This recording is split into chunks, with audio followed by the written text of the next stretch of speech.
So the thickness gauge system works really, I mean, it's clear which ones are too tight, and we want to stay away from the ones that are too tight because we don't want to have to take punchings back out after our next round. That is just running in circles. But just a reminder of how annoying this is in the piano relative to where we are here. I mean, for one thing, I can easily inspect what I have as I go to take the top stack off and so forth. I don't have to pick the action up with my belly up against the front keys or pull it out onto something and have it in jeopardy. It's just easy. Okay.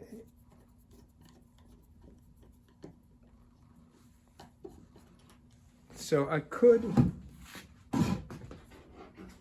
leave the screws in their slots in the brackets, but these screws go in on an angle, so when I go back in, that's not a great situation. If I just take my business card, obviously this has been used before, and this is the front, that's the base end. Just stick them in the card, then they stay in order. They may be slightly different sizes, and it's not a good idea to stress the holes any more than need be. A nice aspect of this setup, which has a little bit extra space here for the squaring platform and the regulating rack, but when I get my top stack off, I have a place to put it. It's right at hand. Now, I have a 6-foot table and a 5.5-foot piece of MDF on it. And I could get away with a 5-foot table. And I definitely don't want a folding table. The fold in the middle interferes. I found these 6-foot tables, and they're nice, solid design, but the maker isn't making them at the moment, so I don't know whether they'll return or whether there's another. I do the sharps first.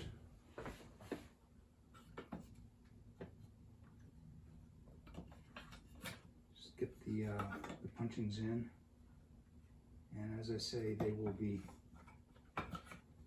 flipped in the final round. So I'm going to check the easing with a heated coal.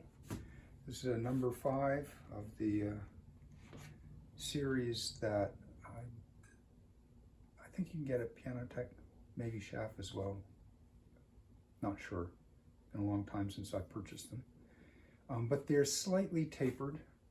I do have from Pianotech, I believe, they're straight-sided cauls for heating, but they weren't quite the right size for these.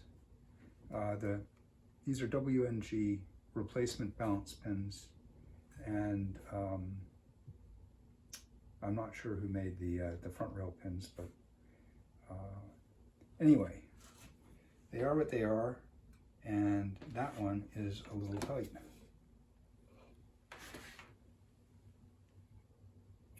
And I can feel it tight on the way in. So I want to make sure it's fine there and fine there. And a little tight.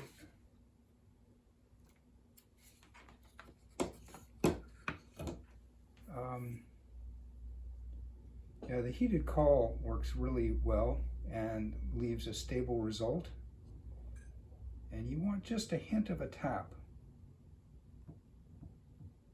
And these are, you know, really, really nice. This particular style key has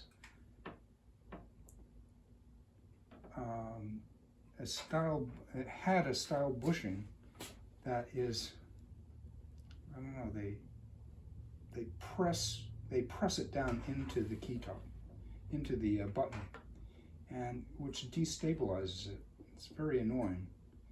And so picking the right size cloth is a little bit tricky. Now I'm just going to check out the balance bushings. As I say, a little bit too tight has an effect. It's quite a sensitive part of the system. Too loose isn't good, obviously. But about 1/1000th of an inch play you need. Don't know if I mentioned it, but this is a soldering iron, an inexpensive soldering iron, but it has a potentiometer that I turn it part way down, and a test of the heat that you want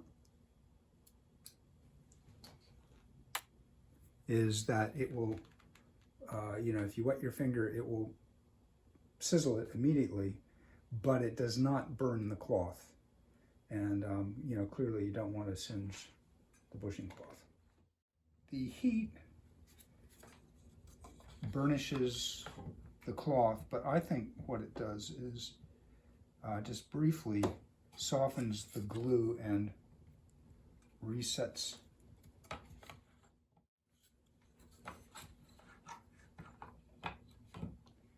With a more stable situation, I would just choose a coil with the keys off the key frame and just go one after another with the right size heated coil.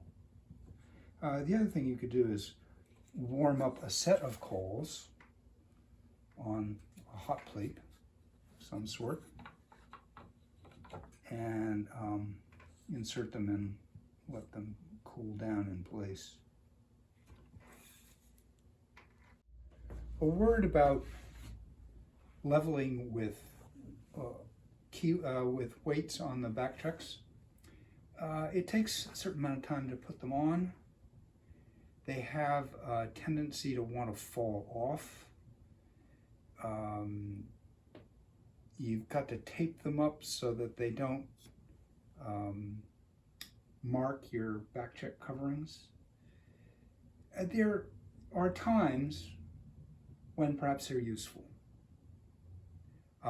But generally speaking, the amount of time it takes to set up and take them apart, and then you end up with a weight that isn't the real weight on the keys, on a back rail cloth that has some give to it, and an inaccurate leveling comes out of that.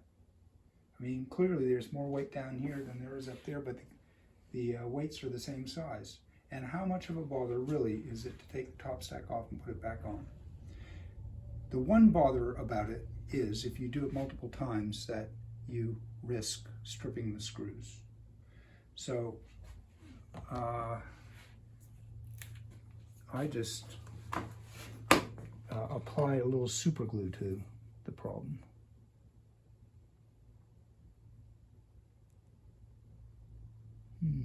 My super glue is a little bit old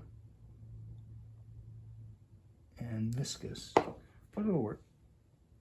Okay, so just get it down into the hole, and then in fact I'm going to run the screws that mate with these holes down in and back.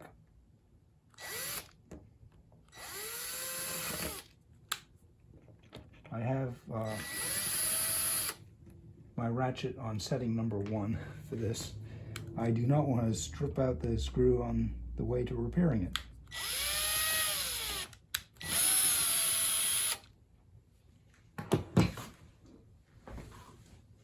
And then might as well just give a wipe to the screws as they come out and let them dry off on their own.